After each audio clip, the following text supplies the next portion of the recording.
నేను గతంలో మీ అందరి వద్దకి వచ్చి ఉన్నాను. దేవుని యొక్క మహాకృపను బట్టి ఈరోజు మీ మధ్యలో నేను నిలబడి దేవుని వాక్యాన్ని చెప్పే గొప్ప అవకాశాన్ని దేవుడు నాకు అనుగ్రహించి ఉన్నాడు. నేను మీ అందరూ పాడుతున్న పాటలు మనసున్న మంచి దేవా అని, క్రీస్తు సంఘము గురించి అని, అలాగే తప్పిపోయిన గొర్రెను అని, ఈ పాటలన్నీ నేను విన్నా. అర్థమవుతుందా? సహోదరులు నరేష్ గారు సేవకులు చదివిన లేఖన భాగాన్ని కూడా విన్నా, సహోదరులు చేసిన ప్రార్థన కూడా విన్నా. ఇప్పుడు మీరేం చేయాలి? వాక్యం వినాలి. కాబట్టి దయచేసి అందరూ కూడా నిశ్శబ్దాన్ని పాటిస్తూ వాక్యాన్ని వినడానికి ప్రయత్నం చేస్తారని ప్రభు పేరట కోరుకుంటూ నేను వాక్య భాగంలోకి ముందుకు వెళతాను.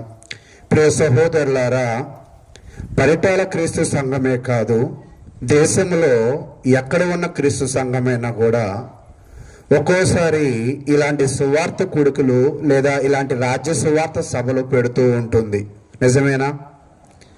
ఇలాంటి సువార్త సభల ద్వారా ఇంతమంది కష్టపడి ఇంత డబ్బులు ఖర్చు పెట్టి ఇలాంటి సభలను ఎందుకు పెడుతూ ఉన్నారు? ఎప్పుడైనా ఆలోచన చేశారా? ఎప్పుడైనా కూడా ఇంత కష్టపడి ఇంత డబ్బులు ఖర్చు పెట్టి ఎందుకు ఇలాంటి కార్యక్రమాలు పెట్టాలి? అయితే నాకు తెలిసైతే ఎందుకు పెడుతూ ఉంటారంటే, ఈ సువార్త సభల ద్వారా లేదా ఈ సువార్త కూడికల ద్వారా సమాజానికి మనం ఏం చెప్పాలని ప్రయత్నిస్తూ ఉంటామంటే, యేసుక్రీస్తు ఎందుకు వచ్చాడో చెప్పాలనుకుంటూ ఉంటాం. నిజమేనా? అదే విధముగా యేసుక్రీస్తు దేనికోసం వచ్చాడో కూడా చెప్పాలనుకుంటూ ఉంటాం. యేసుక్రీస్తు వచ్చి ఏం చేశాడో కూడా చెప్పాలనుకుంటూ ఉంటాం. అంతేనా? అంటే ఇలాంటి కూడికల ద్వారా మనం అందరము కలిసి క్రీస్తును ప్రకటించేవారుగా ఉన్నాం. అదే బ్యానర్లో కూడా తెలియజేస్తూ ఉన్నారు, మేము సిలువ వేయబడిన క్రీస్తును ఏం చేస్తూ ఉన్నారంట? ప్రకటించుచున్నాము. కాబట్టి ఈరోజు ఈ పరిటాల క్రీస్తు సంఘము ద్వారా క్రీస్తు ప్రభు వారిని, ఆయన యొక్క సిలువ వార్తను మనం ప్రకటించడానికి ఈ కార్యక్రమాన్ని నిర్వహించుకున్నామని నేను ఆశిస్తూ ఉన్నా. అది ఈరోజు ఈ సువార్త కూడికల్లో మొట్టమొదటి ప్రసంగంగా ఉన్న ఈ ప్రసంగంలో నేను కొన్ని విషయాలను మీతో పంచుకోవడానికి ఇష్టపడుతూ ఉన్నా. ఏమిటి అంటే, దేవుడు మానవుల దగ్గర నుంచి కోరుకునేది ఏమిటి? ఎప్పుడైనా మీరు ఆలోచన చేయండి. ఒక తల్లిదండ్రులు ఒక స్కూల్లో అప్లికేషన్ తీసుకున్నప్పుడు ఏం ఆలోచన చేస్తారంటే, ఈ స్కూల్లో నా పిల్లోడికి మంచి విద్య వస్తుందా, ఈ స్కూల్లో నా పిల్లలకి మంచి స్పోర్ట్స్ వస్తుందా, ఈ స్కూల్లో నా బిడ్డను సరైన విధముగా తయారు చేయగలిగిన సామర్థ్యము కలిగిన ఉపాధ్యాయులు ఉన్నారా అని ఆలోచన చేస్తూ ఉంది కదా. అది ఈరోజు నేనేం చెప్పాలనుకుంటున్నానంటే, దేవుడు ఆయన ఏం కోరుకుంటున్నాడు? తల్లిదండ్రులైన మీరేం కోరుకుంటున్నారంటే, మీ బిడ్డల యొక్క భవిష్యత్తుని, మీ బిడ్డల యొక్క చదువులను, మీ బిడ్డల యొక్క ఎదుగుదలను కోరుకుంటూ ఉన్నారు కదా. మరి దేవుడు ఏం కోరుకుంటూ ఉంటాడు? ఒక్కోసారి దేవుడి కోరిక మనకు తెలియాలి అంటే, దేవుడి పిలుపు మనకు అర్థం కావాలి అంటే, ఆయన మనసు ఏంటో మనం బాగా అర్థం చేసుకోవాలి. అంటే నేను చెప్పే విషయం ఏమిటి అంటే, దేవుడు తన మనసులో ఎలాంటి కోరిక కలిగి ఉన్నాడు, దేవుడు తన మనసులో ఏ కోరిక కలిగి ఉన్నాడో ఆ కోరికను బట్టి ఆయన మనల్ని ఏం చేస్తున్నాడంటే పిలుస్తూ ఉన్నాడు. అంతేనా? మనసులో కోరిక ఉంటే ఏం ఓపెన్ అయింది? నోరు పిలుస్తూ ఉంటుంది. ఈరోజు నేనేం అడగాలనుకుంటున్నానంటే మిమ్మల్ని కూడా, దేవుడు మనసులో కోరిక ఏమై ఉంది చూద్దాం. చూడండి, దేవుడు మనసులో ఒక కోరిక ఉన్నది. ఆ కోరికను తెలియజేస్తూ ఉన్నాడు. ఒక్కోసారి మానవులమైన మనము కూడా, ఈరోజు ప్రభు కిరణ్ గారు ఈయన ఉన్నాం కదా, మేము మా స్నేహ బంధము చాలా బాగా వెళ్ళాలనుకోండి, నా మనసు ఏంటో ఆయనకు అర్థం కావాలి, అంతేనా? నా మనసు అర్థమైంది అనుకోండి, నా చేతులు ఆటోమేటిక్గా ఆయనకు అర్థం అవుతాయి. అప్పుడు నాకు ఆయన ఏమి ఇస్తాడంటే విలువ ఇచ్చేవాడిగా ఉంటాడు. ఒకవేళ నా మనసు అర్థం కాలేదనుకోండి, నేను చేసే పని ఎలా ఉంటుంది అంటే తిక్కల పనిగా ఉంటుంది, అంతేనా?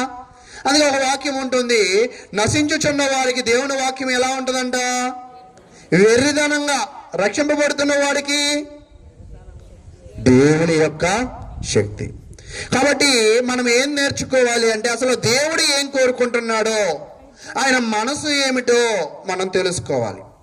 ఆయన మనసు ఏమిటో మనకు తెలిస్తే ఆయన ద్వారా ప్రకటింపబడుతున్న ప్రతి వాక్యము యొక్క విలువ మనకి బాగా అర్థమవుతూ ఉంటుంది. ఒక్కోసారి తల్లిదండ్రులు బిడ్డలకు అంటూ ఉంటారు, అన్నం విలువ తెలుసుకోవాలి, ఒక్క మెతుకు కూడా వదలకూడదు అని అంటూ ఉంటారు కదా. కాబట్టి ఈరోజు దేవుడి మనసు ఏంటో నువ్వు తెలుసుకుంటే దేవుని వాక్యం ఎంత విలువైనదో నీకు బాగా అర్థమవుతుంది. అయితే దేవుడు తన మనసులో ఒక కోరిక కలిగి ఉన్నాడు. ఏమిటి ఆ కోరిక అంటే లూకాసు వార్త 15వ అధ్యాయం. లూకాసు వార్త 15వ అధ్యాయము 10వ వచనాన్ని నేను తెలియజేస్తూ ఉన్నాను. అటువలే నేను చదువుతానమ్మా, దయచేసి ప్రతి ఒక్కరూ కూడా నిశ్శబ్దముగా వాక్యాన్ని గ్రహించే మనసులో మీరు కలిగి ఉండండి. అటువలే మారు మనసు పొందు ఒక్క పాపి విషయమై దేవుని దూతల ఎదుట సంతోషము కలుగునని మీతో చెప్పుచున్నాను నేను. అంటే దేవుడు కోరిక ఏమిటి అంటే, దేవుడు మనసులో ఉన్న ఆలోచన ఏమిటి అంటే, ప్రతి ఒక్క వ్యక్తి కూడా ఏం కలిగి ఉండాలంట? మారు మనసు కలిగి ఉండాలి. ఈరోజు మారు మనసు అంటే మీరు ఏమనుకుంటూ ఉన్నారు? ఒక్కోసారి దొంగలు కూడా చూడండి, మామూలుగా రారు, ఏం వేసుకుని వస్తారంటే మారు వేషం వేసుకుని వస్తూ ఉంటారు. మారు మనసు అంటే కలిగి ఉన్న రూపము కాకుండా మరొక రూపం కలిగి ఉండడం మారు రూపం అయితే, కలిగి ఉన్న మనసు కాకుండా మరొక మనసు కలిగి ఉండడం ఏమవుతుందంట? మారు మనసు. అయితే మారు మనసు మనకి బాగా అర్థం కావాలి అంటే దానిని గ్రీకు పదాలలో నుంచి చదువుతున్నప్పుడు change your mind, change your heart. ఏంటండి? Change your mind, change your heart. ఎప్పుడైతే నీ మైండ్ మారిద్దో, ఎప్పుడైతే నీ హృదయం మారిద్దో, ఈ మైండ్ ఈ హృదయము ఈ రెండు కలిసి నీ శరీరాలను సరైన విధముగా ఉంచింది. ఒక్కోసారి కొంతమంది మైండ్ లేదా అని అంటూ ఉంటాం, ఒక్కోసారి నీ హృదయం చాలా కఠినమైనది అని అంటూ ఉంటాం. కాబట్టి మారు మనసు అంటే మళ్ళీ చెప్పండి, change your mind, change your heart. అంటే దేవుడు తన ప్రజల దగ్గర నుంచి ఆయన కోరుకునేది ఏమిటి అంటే, ఆయన ఇష్టపడేది ఏమిటి అంటే మారు మనసు మనము పొందడం. అయితే అలా పొందడం వల్ల ఆయన ఏం కలిగి ఉంటాడంటే సంతోషాన్ని కలిగి ఉంటాడు అని తెలియజేస్తున్నాడు. అయితే ప్రజలు ఎలా ఉంటూ ఉన్నారంటే మారు మనసు కలిగి ఉండడానికి వాళ్ళకి మనసే లేదు. ఏం లేదంటండి? మనసే లేదు. ఈ మనసు లేని వారి దగ్గరికి దేవుడు ఎవరిని పంపించాడంటే, ఈ రాతి హృదయాలు కలిగిన వారి దగ్గరికి దేవుడు ఎవరిని పంపించాడంటే, ఈ దురాలోచన కలిగి ఉన్న మానవుల దగ్గరికి దేవుడు ఎవరిని పంపించాడంటే, వీళ్ళను మార్చడానికి ఆకాశము నుండి పరలోకము నుండి తన ప్రియ కుమారుణ్ణి పంపించాడు. చూడండి, కొలసీలు రాసిన పత్రిక 1వ అధ్యాయం. కొలసీలు రాసిన పత్రిక 1వ అధ్యాయము 22వ వచనంలో నేను చదువుతూ ఉన్నాను. కొలసీలు రాసిన పత్రిక 1వ అధ్యాయము 22వ వచనాన్ని నేను తెలియజేస్తూ ఉన్నాను. తన సన్నిధిని పరిశుద్ధులుగాను నిర్దోషులను గాను నిరపరాధులుగాను నిలవబెట్టుటకు. అంటే ప్రభు అయిన యేసు క్రీస్తు ప్రభు వారు ఎందుకు వచ్చారు అని ఇంతకు చదివామంటే, నీ మైండ్ నా మైండ్ మార్చడానికి, నీ హార్ట్ నా హార్ట్ మార్చడానికి.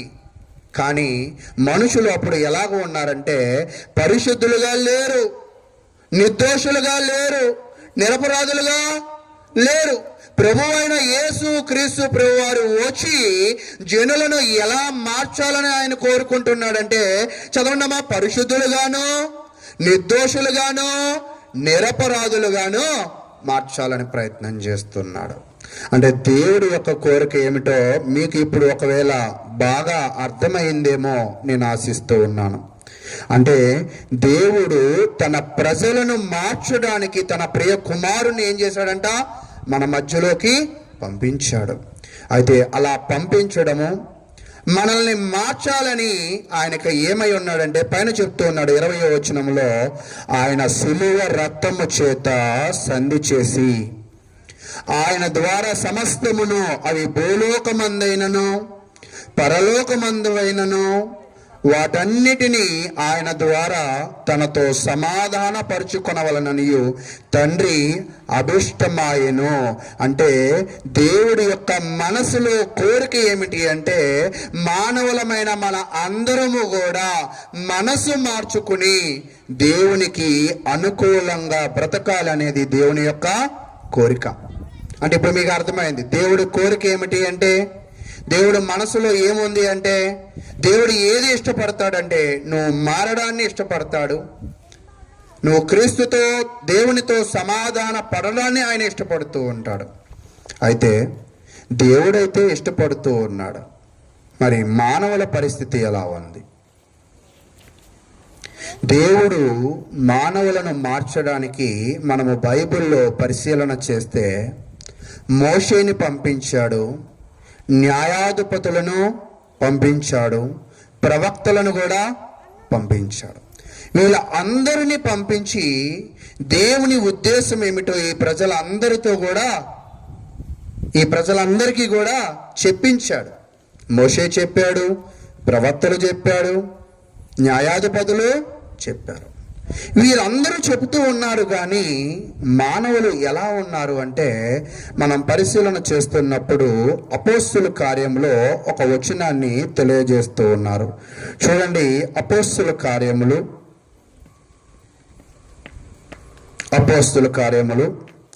ఈ అపోస్తుల కార్యములో ఇక్కడ జరుగుతున్న ఒక విషయం ఏమిటి అంటే 28వ అధ్యాయం, అపోస్తుల కార్యములు 28వ అధ్యాయము 26వ వచనాన్ని నేను చదువుతున్నాను.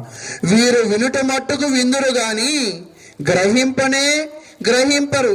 అంటే మోషే చెప్పిన మాటలను, న్యాయాధిపతులు చెప్పిన మాటలను, ప్రవక్తలు చెప్పిన మాటలను వీళ్ళు వింటూ ఉన్నారు. వినడం వరకు చాలా ఎక్సలెంట్గా వింటూ ఉన్నారు, కానీ వాళ్ళు ఏం చేయడం లేదు అంట, గ్రహించేవారుగా లేరు. అయితే చూచుట మట్టుకు చూతురు గాని కనరని ఈ ప్రజల యొద్దకు వెళ్ళి చెప్పు. అంటే చూడడానికి చూస్తున్నారు, వినడానికి వింటూ ఉన్నారు, కానీ వీళ్ళు ఏమి తెలుసుకోవడం లేదు అంటే దేవుని యొక్క మనసులో ఉన్న కోరికను వీళ్ళు తెలుసుకోవడం లేదు. ఎప్పుడైతే దేవుని మనసులో ఉన్న కోరిక అర్థం కాదో దేవుని వాక్యం కూడా నీకు అర్థం కాదు, ఆ సిలువను గూర్చిన వార్త కూడా నీకు అర్థము కాదు.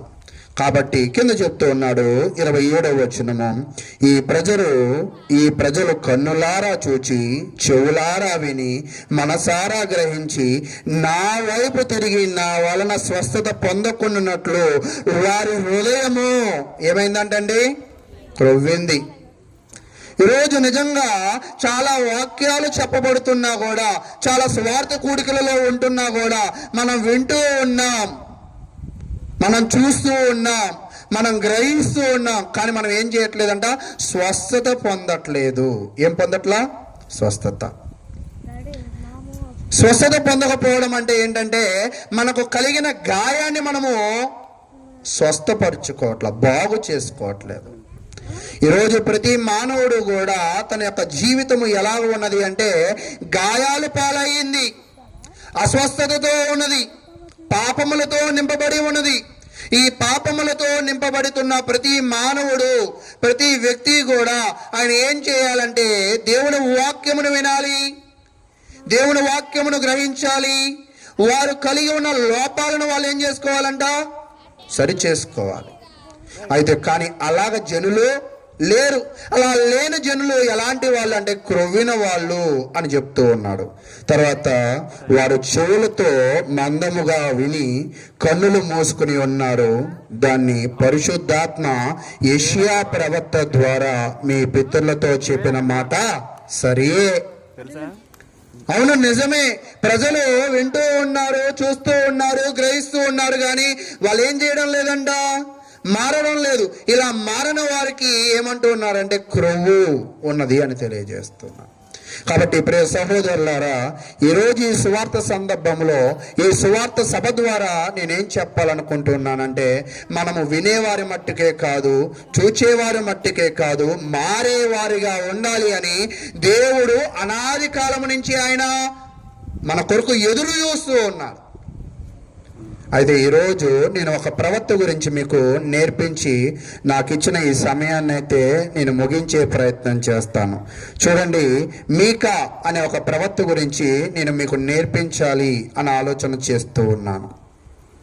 ఇక్కడ మీరు ఎవరైనా కూడా మీకా అనే ప్రవక్త గురించి ఎప్పుడైనా బాగా క్షుణ్ణంగా విన్నారా? అయితే ఈరోజు మీకా అనే ఒక ప్రవక్త గురించి నేను మీతో వివరించే ప్రయత్నంలో నేను ముందుకు వెళతాను. ఈ మీకా అనే ప్రవక్త కూడా, ఇతను ఎలాంటి నేపథ్యము కలిగిన ప్రవక్త అంటే, ఇతను ఒక పల్లెటూరు వాతావరణంలో ఉన్న ప్రవక్త. ఎలాంటి ప్రవక్త అండి? పల్లెటూరు వాతావరణంలో ఉన్న ప్రవక్త. ఈ పల్లెటూరు వాతావరణంలో ఉన్న ప్రవక్తకి దేవుడు ప్రత్యక్షమై దేవుడు మాట్లాడుతూ, ఓ మీకా, నేను ఒక పని నీకు అప్పచెప్తాను, నువ్వు చేస్తావా అని అడిగాడు. ఏంటయ్యా చెప్పు ఆ పని అని మీకా అడిగాడు. ఈ మీకా అంటే అర్థం ఏమిటి అంటే, యెహోవా వంటివాడు అని అర్థం. ఏంటంటే అర్థము? యెహోవా వంటివాడు. అయితే మీకా తన పేరులోనే ఏం చెప్పాలనుకుంటున్నాడంటే, దేవుని నామాన్ని చెప్పాలనుకుంటూ ఉన్నారు. నిజంగా కొంతమంది కూడా చాలా మంచి పేర్లు పెట్టుకుంటూ ఉంటారు. పేరులో మంచి ఉంటుంది, ప్రవర్తనలో మంచే ఉండదు. కొంతమంది కూడా శాంతి అని పేరు పెట్టుకుంటారు. ఇక్కడ ఎవరిది లేదు కదమ్మా, నిజంగా వాళ్ళ జీవితం శాంతే ఉండదు. అలాగే ప్రియ సహోదరులారా, నేనేం చెప్పాలనుకుంటూ ఉన్నానంటే, పేరులో మంచి పేర్లు పెట్టుకుంటారు, సంఘంలో మంచిగా ఉంటూ ఉంటారు, కానీ జీవితంలో మంచిగా ఉండరు. అయితే ఇప్పుడు పేరుకైతే మంచి పేరు పెట్టుకున్నాడు. ఇప్పుడు దేవుడు మాట్లాడుతున్నాడు, ఓ మీకా, నేను ఒక పని చెప్తాను, ఆ పని నువ్వు చేస్తావా? ఏంటయ్యా ఆ పని అంటే, చూడండి కింద తెలియజేస్తూ ఉన్నాడు. మీకా గ్రంథము 1వ అధ్యాయము, మీకా గ్రంథము 1వ అధ్యాయము 5వ వచనాన్ని నేను తెలియజేస్తూ ఉన్నాను. మీకా గ్రంథము 1వ అధ్యాయము 5వ వచనం. యాకోబు సంతతి చేసిన తిరుగుబాటును బట్టి, ఇశ్రాయేలు సంతతి వారి పాపములను బట్టి ఇదంతయు సంభవించును. ఓ మీకా, నువ్వు చేయాల్సిన పని ఏమిటి అంటే, ఇశ్రాయేలు ప్రజలు పాపము చేస్తూ ఉన్నారు, యాకోబు సంతతి పాపము చేస్తూ ఉన్నారు. వీళ్ళు ఎలాంటి వారుగా ఉన్నారంటే తిరుగుబాటుదారులుగా ఉన్నారు. ఎలాంటి దారులమ్మా? తిరుగుబాటుదారులు. తిరుగుబాటుదారులు అంటే ఇంగ్లీష్లో అర్థం ఎవరైనా చెప్పగలరా? రెబల్స్. ఏంటండి? చాలా మంది ఏమనుకుంటారంటే, రెబల్ అంటే ఒక గొప్పదే అనుకుంటూ ఉంటారు. రెబల్ అంటే అర్థం ఏమిటి అంటే తిరుగుబాటుదారుడు, ఎదురు మాట్లాడేవాడు, నియమాలను పాటించని వాడు. ఈరోజు మన కుటుంబాలలో, మన బిడ్డలలో తిరుగుబాటుదారులు ఉన్నారు. నిజమా అబద్ధమా? మన సంఘంలో తిరుగుబాటుదారులు ఉన్నారు. నిజమా అబద్ధమా? సమాజంలో తిరుగుబాటుదారులు ఉన్నారు. నిజమా అబద్ధమా? అయితే దేవుడు తిరుగుబాటుదారులను ఆయన ఏం చేయడంటే అస్సలు ఇష్టపడ్డం. ఏం చేయడంట? అస్సలు ఇష్టపడ్డం. కాబట్టి మీకాని పిలిచి, ఈ తిరుగుబాటుదారులు తిరుగుబడుతున్నారు, పాపం చేస్తున్నారు, నువ్వు అర్జెంటుగా వాళ్ళ దగ్గరికి వెళ్ళి వాళ్ళు నాశనం అయిపోతారని చెప్పు. ఏమైపోతారంట అంటే, ఈరోజు మనం కూడా బాగా గుర్తుపెట్టుకోవాల్సిన విషయం ఏమిటి అంటే, దేవుడు కోరుకునేదేమో మారు మనసు, దేవుడు ఇష్టపడింది ఏంటంటే తిరుగుబాటు. ఆ రెండు విషయాలు మీకాకి చెప్పాడు. చెప్పి, ఓ మీకా, వాళ్ళు తిరుగుబాటుదారులుగా ఉన్నారు, వాళ్ళ దగ్గరికి వెళ్ళు అన్నాడు. అసలు వీళ్ళు చేసిన తిరుగుబాటు దారం ఏంటి, వీళ్ళు చేసిన పాపం ఏమిటి, వీళ్ళు చేస్తున్న తప్పు ఏమిటి అనేది ఒకసారి చూస్తున్నట్లయితే, మీకా గ్రంథము 2వ అధ్యాయం. అంటే ఇప్పుడు నేనేం చెప్పానంటే, యోధా సంతతి వారు పాపములో ఉన్నారు, ఇశ్రాయేలు సంతతి వారు కూడా పాపములో ఉన్నారు. వీళ్ళు ఎలాంటి పాపములో ఉన్నారంటే, దేవునికి విరుద్ధంగా ఎదురు తిరిగేవారుగా, రెబల్స్ గా ఉన్నారు. రెబల్స్ అంటే గొప్ప వాళ్ళు అనుకుంటున్నారు, కానీ రెబల్స్ అంటే తిరుగుబాటుదారులు. వీళ్ళు ఎలా తిరుగుబాటుదారులుగా ఉన్నారు అంటే, మనం పరిశీలన చేస్తూ ఉన్నప్పుడు వాళ్ళు మొట్టమొదటిగా చేస్తున్న పాపం ఏమిటి అంటే విగ్రహారాధన. ఏంటంటండి విగ్రహారాధన అంటే? మీరు ఏమనుకుంటున్నారు చెప్పండి? విగ్రహాన్ని ఆరాధించడం. చాలా తెలివిగా చెప్పారు కదా. సరే, నేనేం చెప్తానంటే విగ్రహ ఆరాధన అంటే ఏమిటి అంటే దేవుని స్థాయిని తగ్గించడాన్ని నేనేమంటానంటే విగ్రహారాధన. అంతే కదా, దేవుడి స్థాయిని తగ్గించి ఆ బొమ్మ స్థాయిని పెంచడం. దానియేలు కాలంలో కూడా అక్కడ ఉన్న రాజు ఏం చెప్పాడంటే, మీరు దేవునిని ఆరాధించొద్దు, మీరు ఎవరిని ఆరాధించాలంటే నన్ను మాత్రమే ఆరాధించండి, నాకు మాత్రమే ప్రాధాన్యత ఇవ్వండి అని చెప్పారు. ఓకేనా? అప్పుడు దానియేలు, షడ్రక్, మేషక్, అబేద్నెగో ఏమన్నారు? మేము అస్సలు చేయమన్నారు. అంటే వాళ్ళు ఏమనుకున్నారంటే వాళ్ళ జీవితంలో బలమైన నిర్ణయం ఏమిటి అంటే, మా జీవితంలో ఎలాంటి పరిస్థితులు ఎదురైనా కూడా మేము నమ్ముకున్న మా దేవుని స్థాయిని మేము ఏమాత్రము కూడా తగ్గించాం. అయితే ఇశ్రాయేలు ప్రజలు ఎలాగ ఉన్నారంటే దేవుని స్థాయిని తగ్గించే పనులు చేశారు. ఏమిటి అంటే, ఈరోజు మీరు కూడా మీ జీవితంలో విగ్రహారాధన అంటే ఏంటి అంటే వెళ్ళి విగ్రహానికి మొక్కడం కాదు, దేవుని స్థాయిని నువ్వు ఎక్కడ తగ్గించినా కూడా నువ్వేం చేసినట్టే. వినపడుతుందమ్మా? ఓకే. అయితే ఈరోజు నీ చేతిలో వాడే ఫోన్ దేవునిని నామాన్ని మహిమపరచడానికి వాడుతున్నావా, దేవుని స్థాయిని తగ్గించి నీ సమయాన్ని తినేయడానికి వాడుతున్నావా? అంటే ఫోన్ని ఎక్కువగా వాడి దాన్ని మిస్యూజ్ చేసినా కూడా నువ్వేం చేసినట్లే. డబ్బుని దేవుడు ఇస్తూ ఉన్నాడు, దాన్ని సరైన విధంగా కాకుండా అనవసరంగా నువ్వు దానిని వృధా చేసినట్లయితే నువ్వేం చేసినట్లే. ఈరోజు ప్రతి దానిలో కూడా నువ్వు పట్టుకుంటున్న ప్రతి దానిని బట్టి దేవుని మహిమపరిస్తే ఓకే, దేవునికి నువ్వు ఉద్యోగాన్ని బట్టో, వ్యాపారాన్ని బట్టో, సెల్ ఫోన్ను బట్టో, ఆస్తులు బట్టో నువ్వు దూరం అవుతున్నావంటే దేవుని నామాన్ని ఏం చేస్తున్నట్టే, తగ్గిస్తున్నట్టే. దానిని ఏమన్నారంటే విగ్రహారాధన. అంటే ఇప్పుడు ఇశ్రాయేలు ప్రజలు కూడా తిరుగుబాటుదారులు అన్నా కదా, ఆ తిరుగుబాటుదారులనే ఏమంటున్నాడంటే దేవుడు విగ్రహారాధికులు, నాకు తిరగబడ్డారు, విగ్రహారాధన చేస్తున్నారు, పాపం చేస్తున్నారు, వీళ్ళందరూ కూడా ఏమైపోతారు, నాశనం అయిపోతారు. ఇలాంటి పదాలు నచ్చవు కదా. ఎప్పుడు సంఘానికి ఎలా ఉండాలంటే మీరు ఆశీర్వదింపబడతారు, మీ మీద పరిశుద్ధాత్మ కుమ్మరింపబడుతుంది అంటే చాలా ఆనందంగా ఉంటుంది. కానీ నాశనం అయిపోతారంటే రెండోసారి నన్ను పిలవరు కూడా. ఏమంటారు? ఓకే. అయితే ప్రియ సహోదరులారా, వీళ్ళు ఎందుకు నాశనం అయిపోతారని దేవుడు చెప్తున్నాడంటే 2వ అధ్యాయము 1వ వచనం నుంచి నేను చదువుతూ ఉన్నాను. మంచముల మీద పరుండి మోసపు క్రియలు యోచించుచు. ఈ ప్రజలు ఎలాంటి వాళ్ళు అంటండి, మంచం మీదే పడుకుని వాళ్ళ ఆలోచనలు పడుకున్నప్పటి నుంచి ఎలాంటివంట, చెడ్డవి. మోసపు తర్వాత దుష్కార్యములు చేయువారికి శ్రమ, అలాగూ చేయుట వారి స్వాధీనములో నన్నది గనక వారు ప్రొద్దు పొడవగానే చేదురు. అంటే ఈ మనుషులు ఎలాంటి వారంటే మోసపరులు. ఎలాంటి మోసపరులు అంటే వాళ్ళు లాభాన్ని పొందడానికి ఎవరినైనా ముంచుతారు. నిజమేనా కాదా? ఈరోజు అలాగా దుష్కార్యములు చేసేవాళ్ళు, మోసం చేసేవాళ్ళు, అక్రమదారులు, అన్యాయస్తులు కింద చెప్తున్నాడు, వారి భూములు ఆశించి పట్టుకుందరు, ఇండ్లు ఆశించి ఆక్రమించుకుందరు. ఒక మనిషిని, వాని కుటుంబమును, ఇంటి వాణిని, వాని స్వాస్థ్యమును అన్యాయముగా ఆక్రమించరు. అంటే ఈ ప్రజలు ఎలాగా ఉన్నారు అంటే మోసము చేసేవాళ్ళుగాను, దుష్కార్యములు చేసేవారిగాను, అన్యాయంగా కుటుంబాలను పాడు చేసేవారిగాను, అన్యాయంగా ఇతరులతో ఆక్రమించేవారిగా ఉన్నారు అని తెలియజేస్తూ ఉన్నాడు.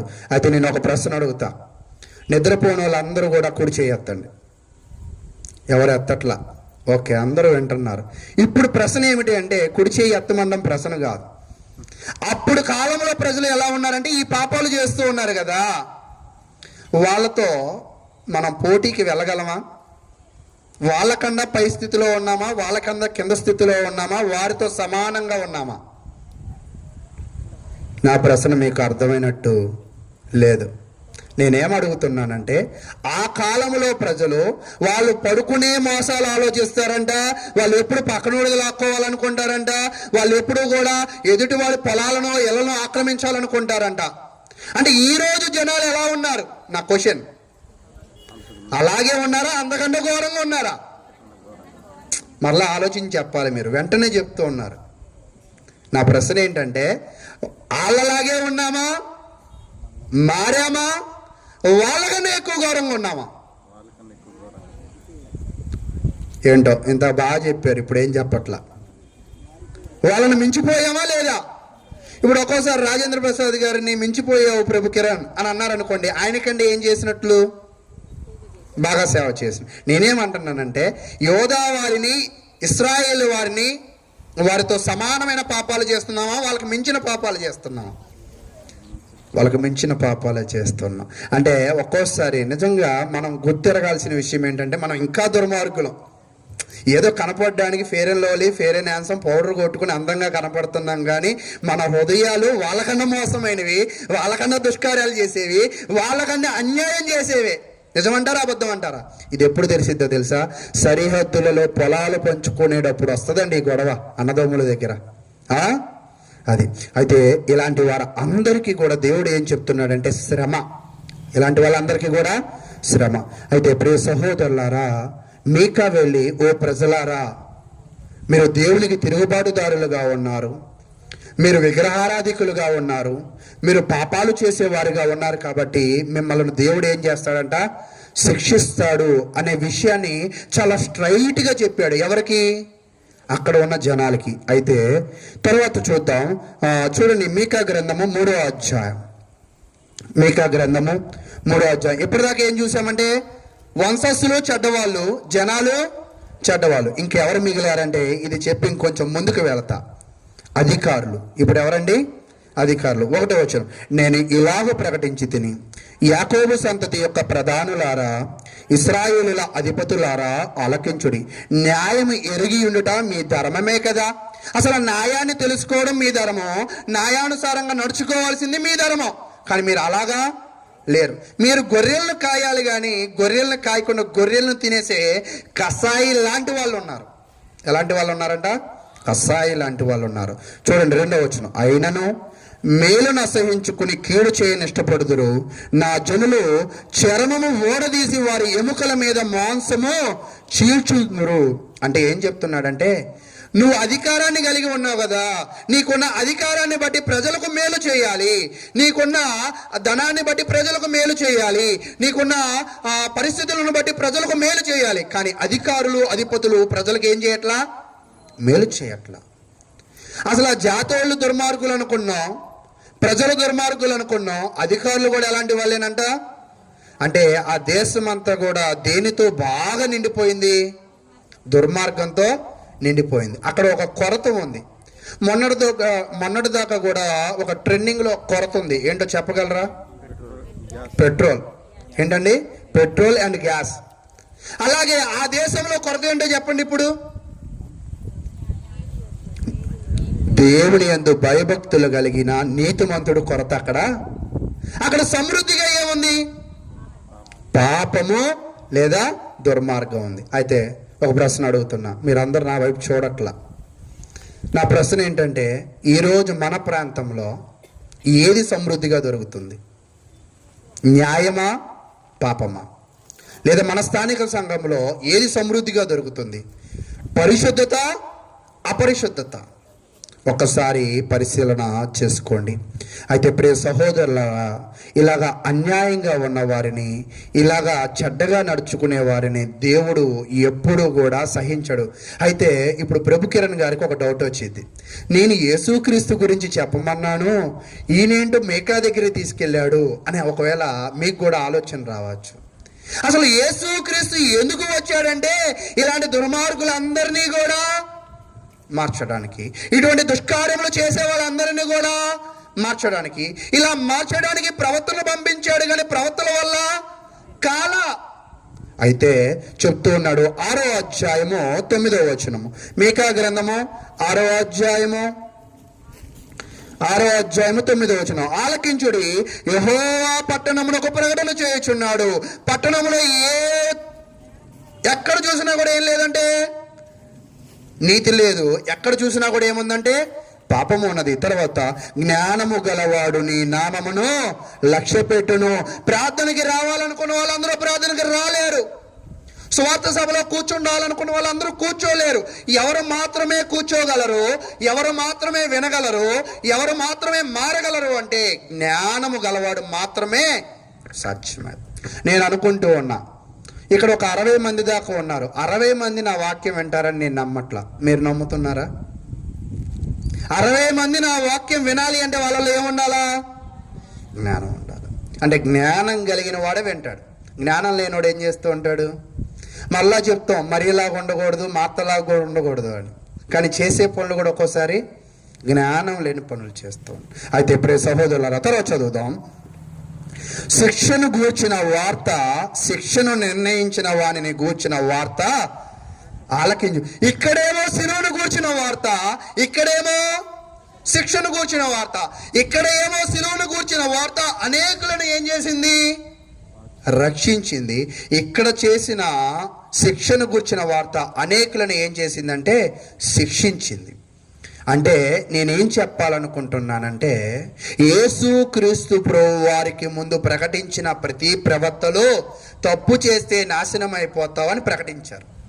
కానీ యేసుక్రీస్తు ప్రభువు వచ్చి ఏం ప్రకటించాడంటే, నువ్వు తప్పు చేసినా పర్వాలేదు, నీకు సమయము ఇస్తా, ఇప్పుడు మారు.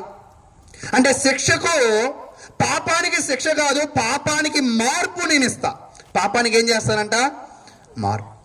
నువ్వు పాపిగా నా దగ్గరికి వస్తే శిక్ష కాదు, నిన్ను రక్షిస్తా. ఏం చేస్తాడంట? రక్షిస్తా. అంటే మీకు అర్థమైందా? ప్రవక్తల బోధలో ఏముంది అంటే పాపానికి శిక్ష ఉంది. యేసుక్రీస్తు వారి యొక్క బోధలో ఏముందంటే పాపానికి రక్షణ ఉన్నది. కాబట్టి ఈరోజు ఈ సువార్త కూడిక యొక్క ఉద్దేశం ఏమిటి అంటే, పాపములో ఉన్న జనులు, దుర్మార్గంగా ఉన్న జనులు, మన పాపాలను మనం ఖచ్చితంగా విడిచిపెట్టాలి. మనం విడిచిపెట్టకపోతే మనము శిక్షకు పాత్రలం అవుతాం. ఒకవేళ మనము విడిచిపెట్టి ఎవరిని నమ్ముకోవాలంట? మేము సిలువ వేయబడిన క్రీస్తును మీరు నమ్ముకోగలిగితే మీ పాపముల నుండి మిమ్మల్ని రక్షించేవాడు ఎవరంటే క్రీస్తు ప్రభువారై ఉన్నారని తెలియజేస్తూ ఉన్నాను. అయితే ప్రియ సహోదరులారా, చివరిగా ఈ మీకా గ్రంథాన్ని నేను ముగించేస్తాను. చూడండి, మీకా గ్రంథము 7వ అధ్యాయము 1వ వచనం. ఇప్పుడు మీకా ఏమంటున్నాడంటే, నేను వేసవి కాలపు పండ్లను ఏరుకున్న వాడిలాగా కాయలు ఏరుకుంటున్నా కానీ నాకు ఒక్క మంచి పండు, ఒక తాజా పండు, ఒక రుచికరమైన పండు కూడా నాకు దొరకట్లా. అంటే ఇక్కడ ఏం కొరత ఉందంటే, నీతిమంతులు కొరత ఉన్నారు, నిర్దోషులు కొరత ఉన్నారు, పవిత్రులు కొరత ఉన్నారు. ఈ కొరతను తీర్చడానికే వచ్చిన వ్యక్తి ఎవరంటే, ఇంతక కొలసీలో చదివాం. ఏం చదివామో గుర్తుందా ఎవరికైనా?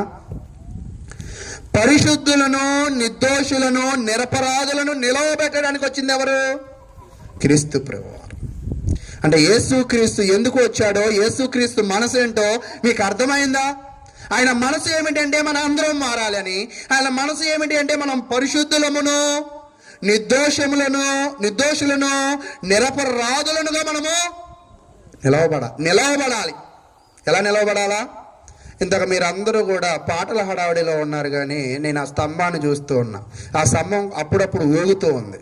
నాకు భయం వేస్తుంది. ఆ స్తంభం చుట్టుపక్కల ఎవరు కూర్చోపోతే బాగుండు, అది పడేటట్టుగా ఉంది. అంటే బలముగా పాతకపోతే ఒక స్తంభం ఏమైపోద్ది? అలాగే క్రీస్తు గురించి నువ్వు బలముగా నేర్చుకోకపోతే, క్రీస్తు సంఘంలో నువ్వు బలమైన వ్యక్తిగా విశ్వాసంలో ఉండకపోతే, ఉపమానాలు చదువుతూ ఉంటాం కదా, విత్తువాని ఉపమానం. ఆ విత్తనాలు ఏమైపోయాయి? విత్తనాలు మంచివే, పొలాలు మంచివి కావు. ఈరోజు నీ పొలం ఎలా ఉంది? అయితే చూడండి, అక్కడ చెప్తూ ఉన్నాడు 2వ వచనంలో ఒక చాలా కీలకమైన వచనాన్ని చెప్తూ ఉన్నాడు. మీకా 7వ అధ్యాయము 2వ వచనం. భక్తుడు దేశంలో, అంటే దేశంలో ఏం కొరత ఉందంటే బాగా భక్తుడు కొరత. ఈరోజు మీరు ఎప్పుడైనా కూడా ఇక్కడున్న స్థానిక సంఘ సభ్యులు ఎంతమంది ఉన్నారో చేతులు ఎత్తగలరా? అంటే ఈ సంఘానికి వచ్చేవాళ్ళు. నా ప్రశ్న మీకు అర్థమైంది, చేతులు కూడా ఎత్తారు, చాలా సంతోషం. అయితే మీరు ఎప్పుడైనా గమనించారా? వీళ్ళందరూ భలే ప్రార్థనకు వస్తూ ఉంటారు, వీళ్ళు భలే కానుకలు ఇస్తూ ఉంటారు, వీళ్ళు భలే కష్టపడుతూ ఉంటారు, వీళ్ళ కుటుంబాలు భలే పరిశుద్ధంగా ఉంటాయి అనే కుటుంబాలను చూసిన వాళ్ళు ఇక్కడ ఎవరైనా ఉన్నారా? వీళ్ళ కుటుంబంలో భలే భక్తిగా ఉంటారు, వీళ్ళ కుటుంబంలో భలే విశ్వాసంగా ఉంటారు అని అనుకున్నారా ఎప్పుడైనా? ప్రశ్న అర్థమైందా? ఓకే. అయితే ఈరోజు మీకా చూసినప్పుడు దేశమంతా కూడా పాపముతో నిండిపోయింది, దేశమంతా కూడా దుర్మార్గంతో నిండిపోయింది. ఈ దుర్మార్గులను మార్చడానికి మీకా ఎంతగానో ప్రయత్నిస్తూ ఉన్నాడు. ఈరోజు సంఘాల్లో మనం కూడా ఎలాగ ఉండాలి అంటే, మనము భక్తి పరులమా కాదా, పరిశుద్ధులమా కాదా, నిరపరాధులమా కాదా, ఒక ప్రశ్న వేసుకుని మన జీవితంలో దానిలో ఏం చేయాలంటే అభివృద్ధి పొందాలి. అయితే ఇప్పుడు సహోదరులారా, ఇదంతా ప్రకటించేటప్పుడు మీకా మానసిక స్థితి ఎలా ఉంది? ఇప్పుడు మీకా ఇప్పటిదాకా ఏం ప్రకటించాడో ఇప్పుడు చెప్తాను చూడండి. మీకా ఏం ప్రకటించారంటే, జనాలందరూ దుర్మార్గులు, జాతులు దుర్మార్గులు, అధికారులు దుర్మార్గులు, ఈ దుర్మార్గులందరూ కూడా ఏమైపోతారు? నాశనం అయిపోతారు, దేశంలో ఏమీ లేదు, భక్తే లేదు అని చెప్పారు కదా. ఇది ప్రకటించేటప్పుడు మీకా ఎలా మాట్లాడుతూ ఉన్నాడంటే, 1వ అధ్యాయము మీకా గ్రంథము 1వ అధ్యాయము కింద ఒక వచనాన్ని తెలియజేస్తున్నాడు. దీనిని చదువుతున్నప్పుడు 8వ వచనం, దీనిని చూచి నేను కేకలు, అంటే వీళ్ళు నాశనం అయిపోవడం చూసి, వీళ్ళ దుర్మార్గము చూసి, వీళ్ళ పాపము చూసి, దేవుడు విధించే శిక్షను చూసి కేకలు ఎవరేస్తున్నారంట? మీకా. ఎలాంటి కేకలంటే, ప్రలాపించుచున్నాను, ఏమీ లేకుండా దిగంబరినై నక్కలు అరుచున్నట్లు అరుచుచున్నాను, నిప్పుకోడి మూలుగునట్లు మూలుగుచున్నాను. ఒక్కోసారి ఇంటి ముందు కుక్కొచ్చి ఏడిస్తే చాలా భయపడుతూ ఉంటాం. ఎందుకని? క్రైస్తవులమైనా కూడా ఒక్కోసారి మనసు మనకి ఏదో చెడు జరుగుతుంది. ఇంటి ముందు వచ్చిన కుక్క యొక్క ఏడుపు వింటారు కానీ సేవకుడు చెప్తున్న వాక్యం వినరు. నిజమంటారా అబద్ధం అంటారా? సేవకుడు బాధ వినరు. నిజమంటారా అబద్ధం అంటారా? అది ఈరోజు ఇక్కడ మీకా ఇవన్నీ ప్రకటిస్తూ, ఇవన్నీ చూస్తూ అని చాలా బాధపడుతున్నాడు. అయ్యో, ఈ ప్రజలందరూ కూడా నాశనం అయిపోతారు. నాశనం అయిపోవడానికి గల కారణం ఏంటంటే వీళ్ళ పాపమే. వీళ్ళు ఎలాంటి పాపులు అంటే, జాతులు పాపాలే ఉన్నాయి, మనుషులు పాపాలుగానే ఉన్నారు, అధికారులు కూడా పాపంగానే ఉన్నారు అని తను ఏడుస్తూ ఎంతగానో వాక్యాన్ని ప్రకటించాడు. అయితే ప్రియ సహోదరులారా, వాళ్ళు మారారా లేదా? చాలామంది పాత నిబంధనలో ప్రవక్తలు వాక్యము బోధిస్తూ ఉన్నప్పుడు వాళ్ళు బోధించే బోధ వాళ్ళ జ్ఞానాన్ని, వాళ్ళ స్టేటస్ని, వాళ్ళ చదువును చూపించాల. బోధకులు చూపించవలసింది ఏమిటి అంటే, వారి బోధ దేవుని పిలుపని, ఆ బోధకి నువ్వు లోబడకపోతే నువ్వేమైపోతావని, నాశనం అయిపోతావన్న అనే పెయిన్తో, అనే బాధతో ఏం చేయాలంట? ప్రకటించాలి. నిజంగా మీకు అలా ప్రకటించాడు.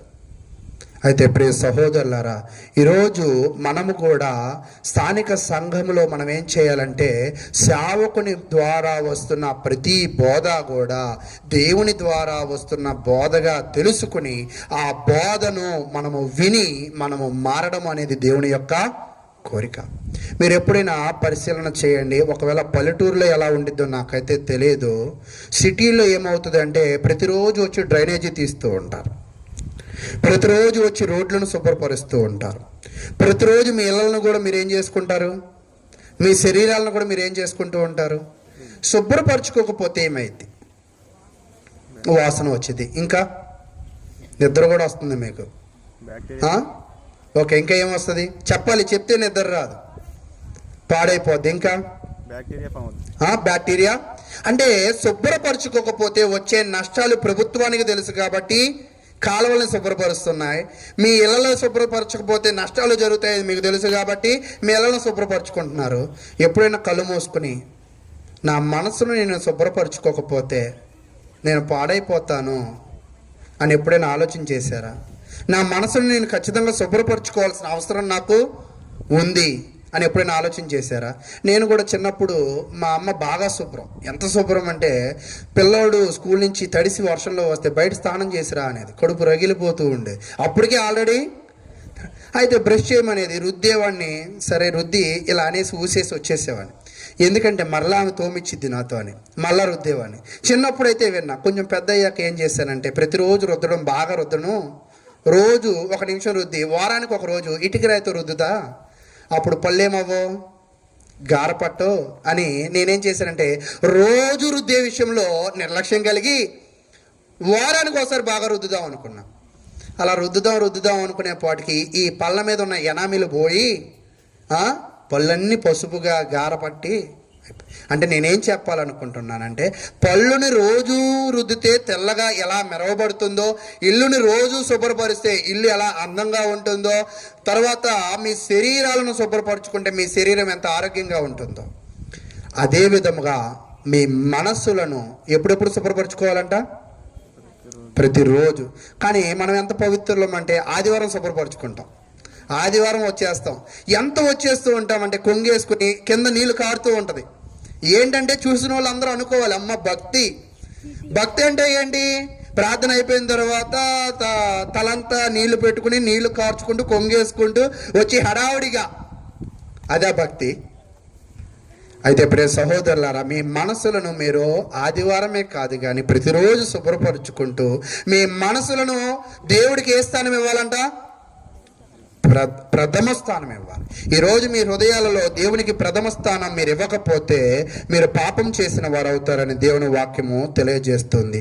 అయితే ఈరోజు మీరు కూడా మీ హృదయాలను శుభ్రపరచుకోండి. ఒకవేళ శుభ్రపరచుకోకపోతే మీరు కూడా పాడైపోయే అవకాశము ఉంటుంది. చూడండి, రోమీలు రాసిన పత్రిక 3వ అధ్యాయం,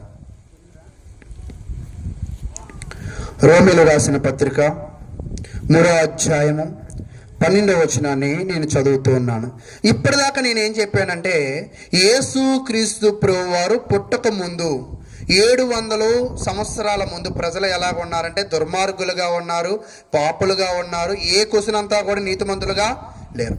ఇప్పుడు యేసుక్రీస్తు పుట్టి పెరిగాడు, పెరిగి 33 ఏళ్ల వయసును కలిగి ఉన్నాడు. అలా కలిగి ఉన్నప్పుడు ఇప్పుడు ఆయన ప్రజలను చూశాడు. ఇప్పుడైనా మారారా లేరా అని చూసినప్పుడు రోమీలు రాసిన పత్రిక 3వ అధ్యాయం 12వ వచనంలో అందరూ, ఎంతమంది అంటండి? అదేంటి, అక్కడ అందరూ పాపులే, ఇక్కడ అందరూ పాపులే. తర్వాత త్రోవ తప్పి, ఏం తప్పారంట? త్రోవ తప్పుతూ ఉంటారు. నిజంగా ఇళ్లలో పిల్లలు కూడా మన మాట వినకపోతే వాళ్ళు ఏమైపోతారంట? త్రోవ తప్పిపోతారు. వాళ్ళు ఏమనుకుంటారంటే అమ్మని ఎదిరించడం, నాన్నని ఎదిరించడం, టీచర్ని ఎదిరించడం అదేదో గొప్ప అనుకుంటారు. ఈరోజు సంఘంలో కూడా మనం ఏమంటే సేవకుని చెడ మెడ కొన్ని అడిగేస్తూ ఉంటాం. అలా అడిగేసి నేను అడిగేశా అని గొప్పగా ఫీల్ అయిపోతూ ఉంటాం. మనం ఎప్పుడు కూడా మన జీవితంలో అడగడం ఎంత ముఖ్యమో పరిశీలన చేసుకుని పరిశుభ్రపరచుకోవడం కూడా అంతే ముఖ్యం. యేసుక్రీస్తు ప్రభువారి కాలంలో ఆయన ఉన్నప్పుడు ఆ ప్రజల పరిస్థితి కూడా ఎలా ఉన్నది అంటే రెబల్స్ గానే ఉన్నారు, త్రోవ తప్పిన వారిగానే ఉన్నారు. ఎంతమంది ఉన్నారంట? అందరూ ఉన్నారు. అయితే అందరూ ఉన్న తర్వాత అక్కడ చెప్తున్నాడు, మేలు చేయవాడు లేడు, ఒక్కడైనను. అసలు మీకా గ్రంథం 7వ అధ్యాయం 2వ వచనాన్ని, రోమీలు రాసిన పత్రిక 3వ అధ్యాయం 12వ వచనాన్ని పక్కన పెట్టి చూడండి. 700-800 సంవత్సరాల కాలం మారింది కానీ మనుషులు మాత్రం దుర్మార్గం ఇంకేమైంది? పెరిగింది. అయితే ఈ దుర్మార్గాన్ని మార్చడానికి ఎవరు వచ్చారంటే ప్రభు అయిన యేసుక్రీస్తు వచ్చారు. ఈ యేసుక్రీస్తు వచ్చి ఇప్పుడు ఏం చేశాడంటే ఆయన సంఘానికి, కొలసీలు రాసిన పత్రికను మనం చదువుకుని ఇంకొంచెం ముందుకు వెళదాం. మా అందరికి బోరు కొడుతుందా? అందరికి నిద్ర వస్తుందా? ఎవరికి రావట్లా? ఓకే, కొలసీలు రాసిన పత్రిక 1వ అధ్యాయం. ఆయన వచ్చి ఈ సమాజానికి ఏం చూపించాలనుకున్నాడంటే 15వ వచనం, ఆయన అదృశ్య దేవుని స్వరూపి అయి సర్వ సృష్టికి ఆది సంభూతుడై, అంటే యేసుక్రీస్తు ప్రభువారు ఈ దుర్మార్గుల మధ్యలోకి వచ్చి ఆయన ముందుగా ఏమై ఉన్నాడని నిరూపించుకున్నాడంట. ఆయన దేవుడు. ఆయన ఎవరంటండి? చాలా మంది అంటూ ఉంటారు యేసుక్రీస్తు దేవుడు కాదు, ఆయన ఆరాధనకి పాత్రుడు కాదు అంటూ ఉంటారు. కానీ యేసుక్రీస్తు ప్రభువారు ఏమై ఉన్నాడంట? దేవుడై ఉన్నాడు, ఆరాధనకి పాత్రుడై ఉన్నాడు. తర్వాత చెప్తూ ఉన్నాడు, ఎలయనగా ఎందుకు ఆరాధనకు పాత్రుడై ఉన్నాడు, ఎందుకు దేవుడై ఉన్నాడంటే 16వ వచనం, ఎలయనగా ఆకాశమందున్నవియు భూమి అందున్నవియు దృశ్యమైనవి గాని అదృశ్యమైనవి గాని అవి సింహాసనములైనను ప్రభుత్వములైనను ప్రధానులైనను అధికారులైనను సర్వమును ఆయన యందు, అంటే యేసుక్రీస్తు లేకుండా ఏది కూడా సృజింపబడలా. అయితే ఈరోజు ఈ పరిటాలలో ఉన్న క్రీస్తు సంఘము ఎవరి సంకల్పము చొప్పున సృజింపబడింది. ఇక్కడ ఏం చెప్పాడు? ఏది కూడా దేవుడు లేకుండా, అంటే ఈ సంఘము కూడా ఎవరి చిత్తమును బట్టి స్థాపించబడిందంటే దేవుని చిత్తం. అంటే నీకు అర్థమవుతుందా? నేను సంఘములోకి వెళ్ళడము దేవుని చిత్తము, నేను సంఘములోకి వెళ్ళి వాక్యం వినడం దేవుని చిత్తము, నేను మారు మనసు పొందడము దేవునికి ఇష్టము అని నీకు అర్థమైందా? అని నీకు అర్థమైతే మీరు ఎవ్వరూ కూడా ప్రార్థనలో మానుకోరు, ప్రార్థనలో డిస్టర్బెన్స్గా ఉండరు. అయితే కిందకు వద్దాం. సర్వమును ఆయన ద్వారాను ఆయన బట్టి సృష్టింపబడెను. అంటే క్రియేటెడ్ బై హిమ్, అంటే క్రీస్తు ద్వారానే సమస్తము కూడా. అంటే సృష్టికర్తలో పాత్ర ఎవరికి కూడా ఉందంట? యేసు క్రీస్తు. ఎందుకు యేసు దేవుడై ఉన్నాడంటే ఆయన సృష్టికర్త. ఆకాశం అందే కానీ భూమి అందే కానీ ఆయన లేకుండా ఏది కూడా రాలా. కాబట్టి ప్రభు అయిన యేసు ఎందుకు దేవుడు అంటే ఆయన సృష్టికర్త. రెండవది 17వ వచనం, ఆయన అన్నిటికంటే ముందుగా ఉన్నవాడు, ఆయనే సమస్తమునకు ఆధారభూతుడు. ప్రతి పనికి ఆధారమును, ప్రతి పనిలో ముందు ఉన్నవాడు, అందరికంటే ముందు ఉన్నవాడు. చాలా మంది యేసుక్రీస్తు ప్రభు వారిలో మరియ గర్భమున పుట్టిన బాలయేసును చూస్తూ ఉంటారు, లేదా మరియ కుమారుల అన్నదమ్ములు యోహాను యాకోబుల యొక్క అన్నగా చూస్తూ ఉంటారు. కానీ మనం యేసుక్రీస్తులో ఎవరిని చూడాలి అంటే దేవుని చూడాలి.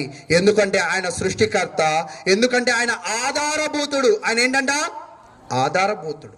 రెండవది ఇది. మూడవది చూద్దాం 18వ వచనం, సంఘము అను శరీరమునకు ఆయనే శిరస్సు. మూడో పాయింట్ ఏంటంటే సంఘము అనే శరీరమునకు ఆయనే శిరస్సు. ఆయనే శిరస్సు అంటే ఈరోజు మీరు ఎప్పుడైనా కూడా ఈ శిరస్సులో ఉన్న అవయవాలు ఏంటో కొన్ని చెప్పండి. ఈ శిరస్సులో ఉన్న అవయవాలు కళ్ళు, చెవులు, ముక్కు, నోరు, మెదడు. ఇవి లేకుండా ఈ శరీరం నడిచిద్దా? నడవదా? కరెక్ట్గానే చెప్పారా? ఏంటో నవ్వుతున్నారు. కరెక్ట్గానే చెప్పారు. ఓకే. ఈరోజు నీ యొక్క నడవడికి కూడా ఎలాగ ఉండాలంటే ఈ శిరస్సు లేకపోతే నువ్వు నడవలేకపోతున్నా అంటున్నావు కదా. ఈ శిరస్సు ఎవరై ఉండాలంట? క్రీస్తు అయి ఉండాలి. అందుకే పౌలు గారు ఒక మాట అంటుంటారు, బ్రతుకుట క్రీస్తే. అంటే ఆయన ఎవరిని ముందు పెట్టుకున్నాడంట? క్రీస్తుని ముందు పెట్టుకున్నాం. ఈరోజు మీరు ఎప్పుడైనా సంఘాన్ని ముందు పెట్టుకుంటున్నారా? మీరు సంఘాన్ని ముందు పెట్టుకున్నారంటే క్రీస్తుని పెట్టుకున్నట్టే. సంఘంలో వాక్యం విని నేర్చుకుని అభివృద్ధి పొందుతున్నారంటే మీరు క్రీస్తును శిరస్సుగా. దానియేలు ఏమన్నాడు? విగ్రహాలను పెట్టినప్పుడు షడ్రక్ మేషక్ అబేద్నెగో ఏమన్నారు? దీనిని మేము పూజింపం. అంటే శిరస్సు మారితే పూజిస్తామా? మనం పూజించం. అలాగే వాక్యానికి వ్యతిరేకమైన దారి ఉంటే మనం ఏం చేయకూడదంటే వాటిలోకి ప్రవేశించకూడదు. షడ్రక్ మేషక్ అబేద్నెగోలు ఎలాగా శిరస్సు మారినప్పుడు దేవుడు మారాడని, సృష్టికర్త మారాడని, ఆధారభూతుడు మారాడని, శిరస్సు మారాడని వాళ్ళు గుర్తెరిగి ఆ దారిలో వెళ్ళలే. అంటే త్రోవ వాళ్ళు ఏం చేయలేదంట? తప్పల. వాళ్ళు దేవుడికి ఏమవ్వలేదంట? తిరుగుబాటుదారులు కాలేదు. ఈరోజు మనము కూడా సంఘములో వాక్యం ఎందుకు నేర్చుకోవాలి అంటే మనము త్రోవ తప్పకూడదంటే నేర్చుకోవాలి, మనము తిరుగుబాటు దారులు కాకూడదు అంటే నేర్చుకోవాలి. సంఘము అనే ఈ శరీరమునకు క్రీస్తే శిరస్సు కాబట్టి సంఘములో నేర్చుకోవడము దేవునికి లోబడడం అని నీకు అర్థమైతే సంఘానికి రావాలి. అయితే ప్రియ సహోదరులారా, ఇంకొక ప్రాముఖ్యమైన విషయాన్ని చెప్తున్నాడు. ఆయన అన్నిటిలో, ఎవరా ఆయనంటే క్రీస్తు, అన్నిటిలో ప్రాముఖ్యము కలుగు నిమిత్తము ప్రతి దానిలో కూడా స్పెషల్ పర్సన్ ఎవరంట? క్రీస్తు ప్రభు. ఈరోజు నిజంగా నీ జీవితంలో నీకు స్పెషల్ పర్సన్ ఎవరు? మీరు ఎప్పుడైనా కూడా మిమ్మల్ని ఎవరైనా ఈ ప్రశ్న అడిగారో లేదో నాకు తెలియదు, మీకు బాగా ఎవరంటే ఇష్టమా, అబ్బాయి ఇష్టమా, అమ్మాయి ఇష్టమా అని అడిగారు అనుకోండి, మీరేం చెప్తారు? ఒక్కోసారి ఇక్కడ కొంతమంది తల్లిదండ్రులను చూస్తున్నా, పిల్లల్ని ఒళ్ళో పెట్టుకున్నారు చక్కగా, ఎందుకని ఇష్టం లేదు కాబట్టి. ఇష్టమనా? ఓకే. ఈరోజు నిజంగా దేవుడు అంటే ఇష్టమైతే, దేవుడు సృష్టికర్త అని నీకు అర్థమైతే, ఆధారభూతుడు అని నీకు అర్థమైతే, శిరస్సు అని నీకు అర్థమైతే, సంఘాన్ని అంటి పెట్టుకుని ఉంటావా, సంఘానికి దూరంగా ఉంటావా? ఏంటి ఇక్కడ వాళ్ళే మాట్లాడుతున్నారు, మీకేం వినపడట్లేదమ్మా? వినపడుతుందా? ఓకే, చెప్పండి. సంఘానికి అంటి పెట్టుకుని ఉంటావా, సంఘానికి దూరంగా ఉంటావా? ఈరోజు నాది ఒక ప్రశ్న. ఈరోజు ఈ 41 వార్షికోత్సవాలలో నేను ఎన్నడూ కూడా ఆరాధన మాని విడిచిపెట్టిన రోజు లేదు నా జీవితంలో అని చేతులు ఎత్తగలిగిన వాళ్ళు ఎవరైనా ఉన్నారా? నేను ఆరాధన ఎప్పుడూ బాప్తిజం తీసుకున్న మొదలుకొని ఎప్పటి వరకు ఆరాధన ఆలస్యమే కానీ, నిర్లక్ష్యమే కానీ, అశ్రద్ధే కానీ చేసిన వాడిని నేను కాను అని చేతులు ఎత్తగలిగిన వాళ్ళు ఎవరైనా ఉన్నారా? అంటే మనం లేము అంటే నువ్వు క్రీస్తుని ఇంకా సరిగ్గా అర్థం చేసుకోవాలా. నువ్వు కూడా అప్పుడప్పుడు కూడా ఏం మారుతున్నావు? మీకు ఒక గొర్రెల కాపరి యొక్క ఉపమానం విన్నారా? ఒక యజమాని ఎన్ని గొర్రెలు కాస్తూ ఉన్నాడు? ఏంటి ఈ గొర్రెల గురించి మాకు చెప్పొద్దు అంటున్నారు మీరు. ఎన్ని గొర్రెలు? 100 గొర్రెల్లో ఎన్ని గొర్రెలు తప్పిపోయాయి? 1 తప్పిపోయాయి. ఇప్పుడు ఈ తప్పిపోయిన గొర్రె ఏమనుకునిద్దో తెలుసా? ఈ 99 పనికిమాలిన గొర్రెలు ఎత్తు తప్పిపోయాయి అని అనుకుంటుంది. కానీ తప్పిపోయింది ఎవరు? ఇది. ఈ పిచ్చి కాపరి ఇటు కాస్తున్నాడు, నన్ను కాయట్లేదు అని అనుకుంటుంది. కానీ అసలు పిచ్చిది ఎవరు? ఈరోజు సంఘానికి రాని వాళ్ళు కూడా ఎలా మాట్లాడతారంటే, ఇదిగో సేవకుడు మంచోడు కాదు, సంఘం మంచిది కాదు, అసలు వీడు దేవుడు త్రోవలో తప్పిపోయాడు, వీడు రెబలు, తిరుగుబాటుదారుడు, వీడు దుర్మార్గుడే ఎవరి గురించి ఆలోచన చేస్తాడంట? ఎవరి మీద తప్పు వేస్తాడంట? కాపరి మీద, గొర్రెల మీద వేస్తారు. అలాగే విశ్వాసులు కూడా ఎలాగ ఉంటారంటే కాపర్ల మీద, విశ్వాసుల మీద తప్పు పట్టి సంఘాలకి దూరం అవుతూ ఉంటారు. ఈరోజు నా ప్రశ్న ఏమిటంటే, మీరు సంఘానికి దగ్గర అవుతున్నారా, సంఘానికి దూరం అవుతున్నారా? ఒక్కోసారి దూరమై ఈ గొర్రెలాగా ఒక్కోసారి అనుకుంటూ ఉంటారు, నేనే తెలివైనోడిని, నేనే సరిగ్గా వెళ్తాను అనుకుంటాం. దీనికి అర్థం కానిది ఏంటంటే, ఇది వెళ్ళే మార్గంలో కసేపట్లు ఏముంటాయి? మొండ్ల పొదలు ఉంటాయి. కాపరి యొక్క కర్రకి భయపడిన గొర్రెలు 99 గొర్రెలు సమాధానకరమైన స్థితి కలిగి ఉన్నది. కాపరి యొక్క కర్రకి భయపడిన ఈ గొర్రె, ఈ దారి తప్పిన గొర్రె, ఈ తిరుగుబాటు చేసిన గొర్రె, ఇది ఎక్కడ చిక్కుకుందంట? ఈరోజు వాక్యమునకు లోబడిన 99 గొర్రెల్లాగా నువ్వు ఉన్నావా? అర్థమైందమ్మా? ఉన్నావా? అయితే ఒకవేళ నువ్వు దారి తప్పినప్పటికీ కూడా కాపరి మరలా నిన్ను ఏం చేస్తాడంటే ఆ ముండ్ల పొదలలో నుంచి ఆ గొర్రెను కాపాడి మళ్ళీ ఎక్కడ చేరుస్తాడు? సంఘంలో చేరుస్తాడు. ఈసారి మళ్ళా నీ జ్ఞానాన్ని ఉపయోగించకూడదు. ఇందాక జ్ఞానాన్ని ఉపయోగించి ఏం చేసావు? దారి తప్పో, ముండ్లలో ఇరుక్కున్నావు. ఈరోజు నేనేం చెప్పాలనుకుంటున్నానంటే, మన జ్ఞానంతో దయచేసి మీ జీవితాలలో నడవద్దు, మీ సంఘాలలో ప్రవర్తించద్దు. సంఘములో కానీ జీవితములో కానీ ఎవరి జ్ఞానాన్ని ప్రదర్శించాలి అంటే దేవుని యొక్క జ్ఞానాన్ని ప్రదర్శించాలి. కాబట్టి అయ్యా ఇదిగో అందరూ డమ్ములు కొడుతున్నారయ్యా, మనం కూడా కొడితే ఎలా ఉంటుంది? ఇలా కోరికలు కోరే వాళ్ళు కూడా ఉంటారా లేదా? అందరూ ఆదివారం తెల్లబట్టలు వేస్తున్నారయ్యా, అయ్యగారు మీరు కూడా మా అందరికి తెల్లబట్టలు ఇవ్వండి, మేము కూడా వేసుకుంటాం అనేవాళ్ళు ఇక్కడ లేరేమో, దేవునికి స్తోత్రం. కానీ చాలా చోట్ల అంటే సంఘానికి ఏమి ఇస్తూ ఉంటారు వీళ్ళు? సలహాలు ఇస్తూ ఉంటారు.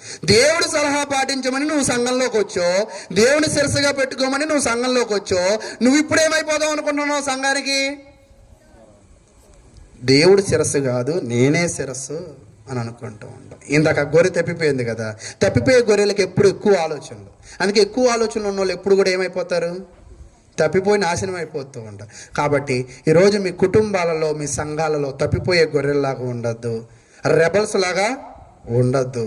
మీ సంఘాలలో, మీ కుటుంబాల్లో, మీ సమాజంలో మీరు ఎలాగ ఉండాలి అంటే, నేను చివరిగా నా సమయం ఇంకా అయిపోవచ్చింది, ఒక 5 నుంచి 10 నిమిషాలే ఉంది. ఎఫెసీయులు రాసిన పత్రిక 4వ అధ్యాయం. ఎఫెసీయులు రాసిన పత్రిక 4వ అధ్యాయము 13వ వచనాన్ని నేను చదువుతూ ఉన్నాను. పరిశుద్ధులు సంపూర్ణులగునట్లు, అంటే సంఘములో, సమాజంలో నువ్వు ఎలాగ ఉండాలంట? మరలా మీరు ఇదంతా మర్చిపోయి ఉంటారు, నేను మళ్ళా గుర్తు చేస్తా. దేవుడి కోరిక ఏమిటి అంటే మనం మారు మనసు పొందడం. దేవుడి కోరిక ఏమిటి అంటే యేసుక్రీస్తును తెలుసుకోవడం. దేవుడి కోరిక ఏమిటి అంటే సంఘంలో నువ్వు శిరస్సైన క్రీస్తును అనుసరించడం. అయితే ఆ సంఘములో నువ్వు ఎలా ఉండాలంట? పరిశుద్ధుడిగా ఉండాలి.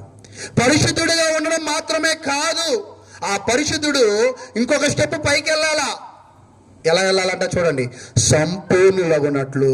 అంటే పరిశుద్ధత ఎంత అవసరమో ఆ పరిశుద్ధతలో కూడా ఏం రావాలంట, పర్ఫెక్షన్. ఏంటంటండి, పర్ఫెక్ట్గా రావాలి.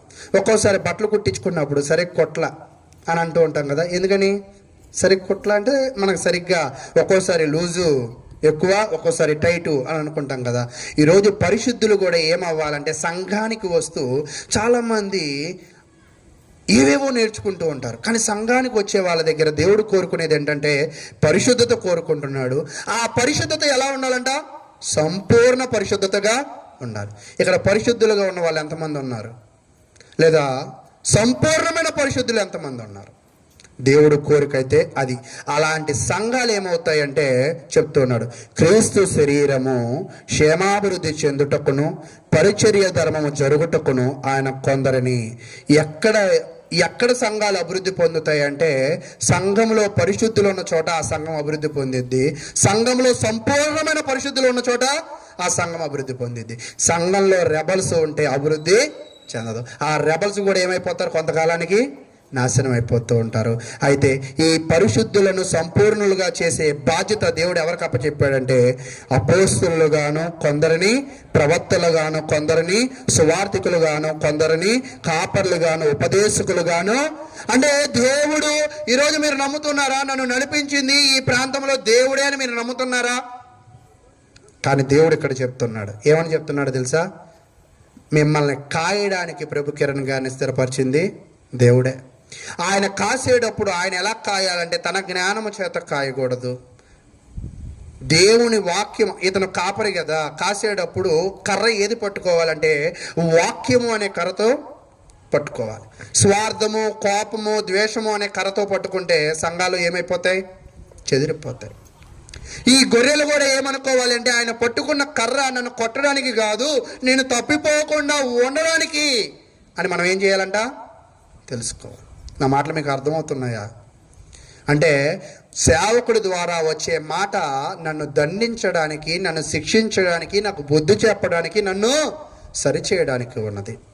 అయితే అలాగ పరిశుద్ధులు ఒకవేళ సంఘములో ఉంటే, అలాంటి సంపూర్ణ పరిశుద్ధులు ఒకవేళ సంఘములో ఉంటే, ఈ పరిశుద్ధులు, ఈ సంపూర్ణ పరిశుద్ధులు కలిసి ఎవరిని ప్రకటిస్తారంట, క్రీస్తును ప్రకటిస్తారు. ఈరోజు మాకన్నా ఎక్కువగా ప్రకటించగలిగిన భాగ్యం ఎవరికి ఇచ్చాడో తెలుసా? మీ అందరికీ ఇచ్చాడు.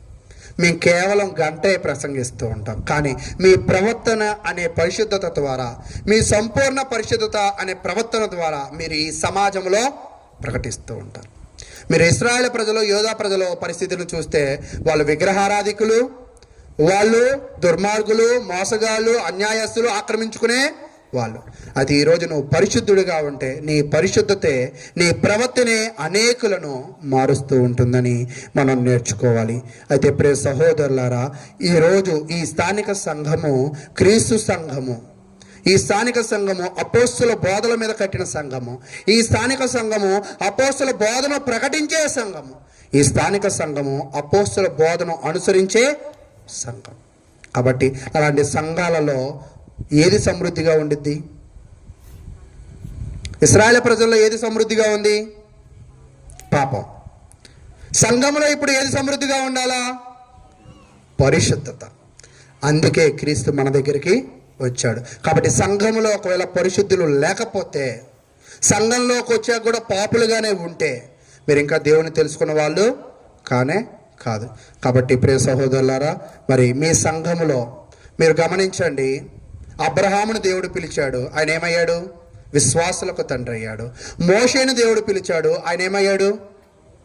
ఆయన గొప్ప ప్రవక్త, గొప్ప నాయకుడు అయ్యాడు. సమూయేలును పిలిచాడు, ఆయన ఏమయ్యాడు? గొప్ప న్యాయాధిపతి, గొప్ప ప్రవక్త అయ్యాడు. అయితే సంఘములో ఉన్న నిన్ను కూడా దేవుడు పిలుస్తున్నాడు. నువ్వు పలుకుతున్నావా?